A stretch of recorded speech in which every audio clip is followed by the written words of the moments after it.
Veja a playlist deste vídeo e de outras leis nos links que estão na descrição. Bons estudos. Artigo 12-E. A União apoiará financeiramente o aprimoramento à gestão descentralizada dos serviços, programas, projetos e benefícios de assistência social, por meio do Índice de Gestão Descentralizada, IGD, do Sistema Único de Assistência Social, SUAS, para a utilização no âmbito dos estados, dos municípios e do Distrito Federal, destinado, sem prejuízo de outras ações a serem definidas em regulamento, e medir os resultados da gestão descentralizada do SUAS, com base na atuação do gestor estadual, municipal e do Distrito Federal na implementação, execução e monitoramento dos serviços, programas, projetos e benefícios de assistência social, bem como na articulação intersetorial. Segunda, incentivar a obtenção de resultados qualitativos na gestão estadual, municipal e do Distrito Federal do SUAS, e terceira, calcular o montante de recursos a serem repassados aos entes federados a título de apoio financeiro à gestão do SUAS. Parágrafo 1º. Os resultados alcançados pelo ente federado na gestão do SUAS, aferidos na forma de regulamento, serão considerados como prestação de contas dos recursos a serem transferidos a título de apoio financeiro. Parágrafo 2º. As transferências para apoio à gestão descentralizada do SUAS adotarão a sistemática do Índice de Gestão Descentralizada do Programa Bolsa Família, previsto no artigo 8º da Lei nº 10.836, de 9 de janeiro de 2004, e serão efetivadas por meio de procedimento integrado àquele índice. Parágrafo 4º. Para fins de fortalecimento dos Conselhos de Assistência Social dos Estados, Municípios e Distrito Federal, percentual dos recursos transferidos deverá ser gasto com atividades de apoio técnico e operacional àqueles colegiados, na forma fixada pelo Ministério do Desenvolvimento Social e Combate à Fome, sendo vedada a utilização dos recursos para pagamento de pessoal efetivo e de gratificações de qualquer natureza a servidor público estadual, municipal ou do Distrito Federal. Artigo 13. Compete aos Estados e destinar recursos financeiros aos municípios, a título de participação no custeio do pagamento dos benefícios eventuais de que trata o artigo 22, mediante critérios estabelecidos pelos Conselhos Estaduais de Assistência Social. Segunda, cofinanciar, por meio de transferência automática, o aprimoramento da gestão, os serviços, os programas e os projetos de assistência social em âmbito regional ou local. Terceira, atender, em conjunto com os municípios, as ações assistenciais de caráter de emergência. Quarta, estimular e apoiar técnica e financeiramente as associações e consórcios municipais na prestação de serviços de assistência social. V. Prestar os serviços assistenciais cujos custos ou ausência de demanda municipal justifiquem uma rede regional de serviços, desconcentrada, no âmbito do respectivo Estado. Sexta, realizar o monitoramento e a avaliação da política de assistência social e assessorar os municípios para seu desenvolvimento. Artigo 14. Compete ao Distrito Federal e destinar recursos financeiros para custeio do pagamento dos benefícios eventuais de que trata o artigo 22, mediante critérios estabelecidos pelos Conselhos de Assistência Social do Distrito Federal. Segunda, efetuar o pagamento dos auxílios natalidade e funeral. Terceira, executar os projetos de enfrentamento da pobreza, incluindo a parceria com organizações da sociedade civil. Quarta, atender às ações assistenciais de caráter de emergência. V. Prestar os serviços assistenciais de que trata o artigo 23 desta lei. Sexta, cofinanciar o aprimoramento da gestão, os serviços, os programas e os projetos de assistência social em âmbito local. Sétima, realizar o monitoramento e a avaliação da política de assistência social em seu âmbito. Artigo 15. Compete aos municípios e destinar recursos financeiros para custeio do pagamento dos benefícios eventuais de que trata o artigo 22, mediante critérios estabelecidos pelos Conselhos Municipais de Assistência Social. Segunda, efetuar o pagamento dos auxílios natalidade e funeral. Terceira, executar os projetos de enfrentamento da pobreza, incluindo a parceria com organizações da sociedade civil. Quarta, atender às ações assistenciais de caráter de emergência. V. Prestar os serviços assistenciais de que trata o artigo 23 desta lei. Sexta, cofinanciar o aprimoramento da gestão, os serviços, os programas e os projetos de assistência social em âmbito local. Sétima, realizar o monitoramento e a avaliação da política de assistência social em seu âmbito. Artigo 16. As instâncias deliberativas do SUAS, de caráter permanente e composição paritária entre governo e sociedade civil, são e o Conselho Nacional de Assistência Social. Segunda, os Conselhos Estaduais de Assistência Social. Terceira, o Conselho de Assistência Social do Distrito Federal. Quarta, os Conselhos Municipais de Assistência Social. Parágrafo único. Os Conselhos de Assistência Social estão vinculados ao órgão gestor de assistência social, que deve prover a infraestrutura necessária ao seu funcionamento, garantindo recursos materiais, humanos e financeiros, inclusive com despesas referentes a passagens e diárias de conselheiros representantes do governo ou da sociedade civil, quando estiverem no exercício de suas atribuições. Artigo 17. Fica instituído o Conselho Nacional de Assistência Social, CNAS, órgão superior de deliberação colegiada, vinculado à estrutura do órgão da Administração Pública Federal responsável pela coordenação da Política Nacional de Assistência Social, cujos membros, nomeados pelo Presidente da República, têm mandato de 2 anos, permitida uma única recondução por igual período.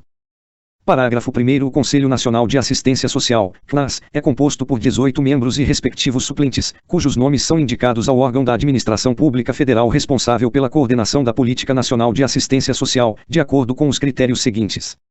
E 9 representantes governamentais, incluindo um representante dos estados e um dos municípios. Segunda, 9 representantes da sociedade civil, dentre representantes dos usuários ou de organizações de usuários, das entidades e organizações de assistência social e dos trabalhadores do setor, escolhidos em foro próprio sob fiscalização do Ministério Público Federal. Parágrafo 2º. O Conselho Nacional de Assistência Social, CNAS, é presidido por um de seus integrantes, eleito dentre seus membros, para mandato de 1 ano, permitida uma única recondução por igual período.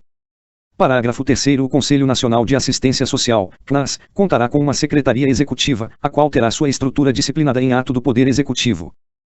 Parágrafo 4º. Os Conselhos de Assistência Social, instâncias deliberativas do SUAS, que tratam os incisos 2ª, 3ª e 4ª do artigo 16, com competência para acompanhar a execução da política de assistência social, apreciar e aprovar a proposta orçamentária, em consonância com as diretrizes das conferências nacionais, estaduais, distrital e municipais, de acordo com seu âmbito de atuação, deverão ser instituídos, respectivamente, pelos estados, pelo Distrito Federal e pelos municípios, mediante lei específica. Artigo 18. Compete ao Conselho Nacional de Assistência Social. E aprovar a Política Nacional de Assistência Social. Segunda, normatizar as ações e regular a prestação de serviços de natureza pública e privada no campo da assistência social. Terceira, acompanhar e fiscalizar o processo de certificação das entidades e organizações de assistência social no Ministério do Desenvolvimento Social e Combate à Fome. Quarta, apreciar relatório anual que conterá a relação de entidades e organizações de assistência social certificadas como beneficentes e encaminhá-lo para conhecimento dos Conselhos de Assistência Social dos Estados, Municípios e do Distrito Federal. V. Zelar pela efetivação do sistema descentralizado e participativo de assistência social. Sexta, a partir da realização da segunda Conferência Nacional de Assistência Social em 1997, convocar ordinariamente a cada 4 anos a Conferência Nacional de Assistência Social, que terá a atribuição de avaliar a situação da assistência social e propor diretrizes para o aperfeiçoamento do sistema. Oitava, apreciar e aprovar a proposta orçamentária da assistência social a ser encaminhada pelo órgão da Administração Pública Federal responsável pela coordenação da Política Nacional de Assistência Social. Nona, aprovar critérios de transferência de recursos para os estados, municípios e Distrito Federal, considerando, para tanto, indicadores que informem sua regionalização mais equitativa, tais como população, renda per capita, mortalidade infantil e concentração de renda, além de disciplinar os procedimentos de repasse de recursos para as entidades e organizações de assistência social, sem prejuízo das disposições da Lei de Diretrizes Orçamentárias. X. Acompanhar e avaliar a gestão dos recursos, bem como os ganhos sociais e o desempenho dos programas e projetos aprovados. 11. Estabelecer diretrizes, apreciar e aprovar os programas anuais e plurianuais do Fundo Nacional de Assistência Social, FNAS. 12. Indicar o representante do Conselho Nacional de Assistência Social, CNAS, junto ao Conselho Nacional da Seguridade Social. 13. Elaborar e aprovar seu regimento interno. 14. Divulgar, no Diário Oficial da União, todas as suas decisões, bem como as contas do Fundo Nacional de Assistência Social, FNAS, e os respectivos pareceres emitidos. Artigo 19. Compete ao órgão da Administração Pública Federal, o Ministério do Desenvolvimento Social e Combate à Fome, responsável pela coordenação da Política Nacional de Assistência Social. E coordenar e articular as ações no campo da assistência social. Segunda, propor ao Conselho Nacional de Assistência Social, CNAS, a Política Nacional de Assistência Social, suas normas gerais, bem como os critérios de prioridade e de elegibilidade, além de padrões de qualidade na prestação de benefícios, serviços, programas e projetos. Terceira, prover recursos para o pagamento dos benefícios de prestação continuada definidos nesta lei. Quarta, elaborar e encaminhar a proposta orçamentária da assistência social, em conjunto com as demais da Seguridade Social. V. Propor os critérios de transferência dos recursos de que trata esta lei. Sexta, proceder à transferência dos recursos destinados à assistência social, na forma prevista nesta lei. Sétima, encaminhar à apreciação do Conselho Nacional de Assistência Social, CNAS, relatórios trimestrais e anuais de atividades e de realização financeira dos recursos. Oitava, prestar assessoramento técnico aos estados, ao Distrito Federal, aos municípios e às entidades e organizações de assistência social. Nona, formular política para a qualificação sistemática e continuada de recursos humanos no campo da assistência social. X. Desenvolver estudos e pesquisas para fundamentar as análises de necessidades e formulação de proposições para a área. 11. Coordenar e manter atualizado o sistema de cadastro de entidades e organizações de assistência social, em articulação com os estados, os municípios e o Distrito Federal. 12. Articular-se com os órgãos responsáveis pelas políticas de saúde e previdência social, bem como com os demais responsáveis pelas políticas socioeconômicas setoriais, visando a elevação do patamar mínimo de atendimento às necessidades básicas. 13. Expedir os atos normativos necessários à gestão do Fundo Nacional de Assistência Social, FNAS, de acordo com as diretrizes estabelecidas pelo Conselho Nacional de Assistência Social, CNAS. 14. Elaborar e submeter ao Conselho Nacional de Assistência Social, CNAS, os programas anuais e plurianuais de aplicação dos recursos do Fundo Nacional de Assistência Social, FNAS. Parágrafo único. A atenção integral à saúde, inclusive a dispensação de medicamentos e produtos de interesse para a saúde, às famílias e indivíduos em situações de vulnerabilidade ou risco social e pessoal, nos termos desta lei, dar-se-á independentemente da apresentação de documentos que comprovem domicílio ou inscrição no cadastro no Sistema Único de Saúde, SUS, em consonância com a diretriz de articulação das ações de assistência social e de saúde a que se refere o inciso 12 deste artigo. Capítulo 4. Dos benefícios, dos serviços, dos programas e dos projetos de assistência social. Seção I. Do benefício de prestação continuada.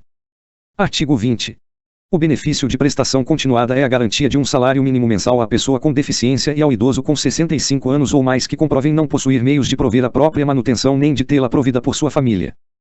Parágrafo 1º. Para os efeitos do disposto no caput, a família é composta pelo requerente, o cônjuge ou companheiro, os pais e, na ausência de um deles, a madrasta ou o padrasto, os irmãos solteiros, os filhos e enteados solteiros e os menores tutelados, desde que vivam sob o mesmo teto.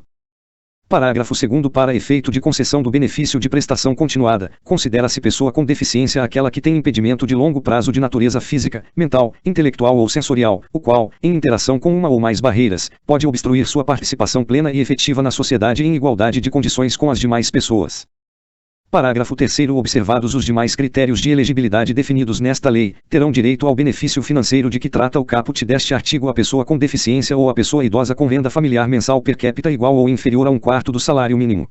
Redação de 2021. Parágrafo 4º. O benefício de que trata este artigo não pode ser acumulado pelo beneficiário com qualquer outro no âmbito da Seguridade Social ou de outro regime, salvo os da assistência médica e da pensão especial de natureza indenizatória. Parágrafo 5º. A condição de acolhimento em instituições de longa permanência não prejudica o direito do idoso ou da pessoa com deficiência ao benefício de prestação continuada. Parágrafo 6º. A concessão do benefício ficará sujeita à avaliação da deficiência e do grau de impedimento de que trata o parágrafo 2º, do conceito de pessoa com deficiência, composta por avaliação médica e avaliação social realizadas por médicos peritos e por assistentes sociais do Instituto Nacional de Seguro Social, INSS. Parágrafo 7º. Na hipótese de não existirem serviços no município de residência do beneficiário, fica assegurado, na forma prevista em regulamento, o seu encaminhamento ao município mais próximo que contar com tal estrutura. Parágrafo 8º.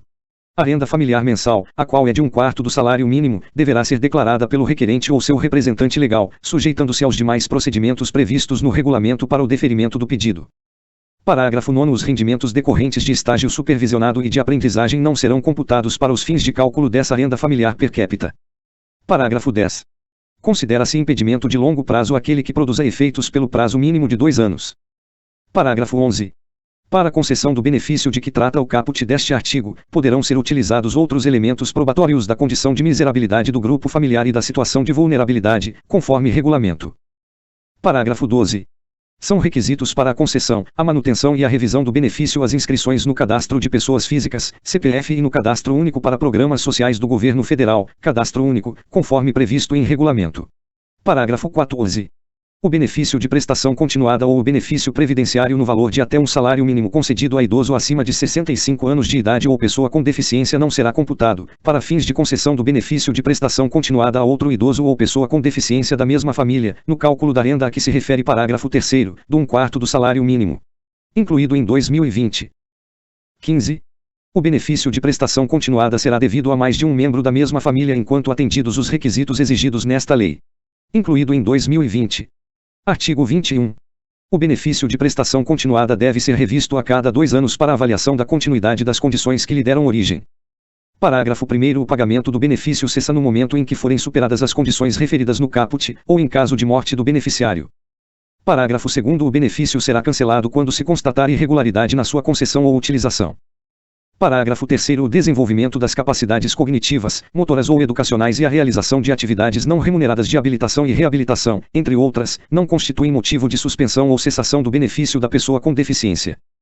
Parágrafo 4º. A cessação do benefício de prestação continuada concedido à pessoa com deficiência não impede nova concessão do benefício, desde que atendidos os requisitos definidos em regulamento. Parágrafo 5º. O beneficiário em gozo de benefício de prestação continuada concedido judicial ou administrativamente poderá ser convocado para avaliação das condições que ensejarão sua concessão ou manutenção, sendo-lhe exigida a presença dos requisitos previstos nesta lei e no regulamento. Incluído em 2021. Artigo 21-A. O benefício de prestação continuada será suspenso pelo órgão concedente quando a pessoa com deficiência exercer atividade remunerada, inclusive na condição de microempreendedor individual. Parágrafo 1º. Extinta a relação trabalhista ou a atividade empreendedora de que trata o caput deste artigo e, quando for o caso, encerrado o prazo de pagamento do seguro-desemprego e não tendo o beneficiário adquirido direito a qualquer benefício previdenciário, poderá ser requerida a continuidade do pagamento do benefício suspenso, sem necessidade de realização de perícia médica ou reavaliação da deficiência e do grau de incapacidade para esse fim, respeitado o período de revisão, o qual é cada 2 anos, previsto no caput do artigo 21. Parágrafo 2º. A contratação de pessoa com deficiência como aprendiz não acarreta a suspensão do benefício de prestação continuada, limitado a 2 anos o recebimento concomitante da remuneração e do benefício. Caso este material não seja um dos completamente gratuitos, acesse o link do site na descrição abaixo para mais informações. Se gostou dessa forma diferenciada de se ler leis, deixe seu like, se inscreva no canal e ative o sininho para acompanhar minhas novas postagens. Também não deixe de compartilhar para aquele seu colega concurseiro que você quer que tenha sucesso. Obrigado por ter assistido.